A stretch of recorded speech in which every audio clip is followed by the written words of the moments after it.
Okay, here's my theory. If the sides of these don't hurt me because they only give me a mild shock, grounded or non-grounded, and that would mean that there's enough of a voltage that would keep that on without blowing itself out. So we're finna try that now. God, please protect me. And let's see. Huh. That was underwhelming. Try that again.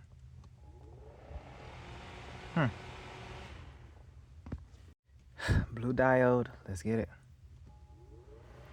Not a single thing. What in heaven's name? What in what? Third try on third configuration.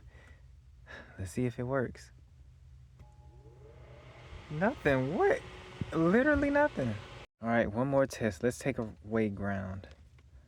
Now let's see what happens. Is it glowing? Hold on. Not a thing.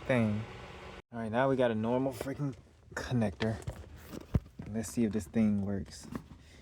Or did I blow out the current? No, I didn't. What? Bro, what? Okay, my only explanation that I could really find, because AC is not an issue for a freaking diode, is the fact that the voltage drop was so low to the point where it couldn't even power on an LED. That would have to be my only guess here. Like, there's current when you touch these two, even though they're connected, and they give you a shock. However, if the voltage drop, not the current drop, is so low to the point where this LED won't even cut on, and yet when I plug this into here, it did, then that means you're relatively safe, and I do not recommend that you touch this anyways. Loose connections like these, depending on which situation or depending on which circuit you have, can still come loose and then shock you at its maximum, which is why you have to be extremely cautious dealing with something like this. But yeah, ironically enough, with a connection like this, even though the circuit is complete and you touch that, you won't pass away.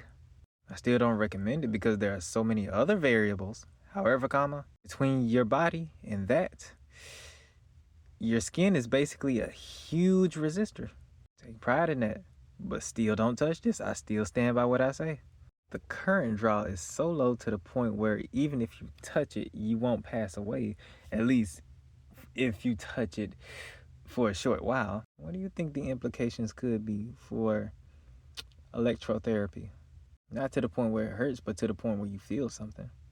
Almost like Bleedout Current is being used to stimulate certain body parts back to life. Probably exactly how defibrillators work. Nah, defibrillators work on extreme high power. However, tiny ones like these ones, think of them like tweezers. It's precisely placed onto a body of some sorts. It could really help a person out, especially in their dire need. But yeah, I should be sad at the end.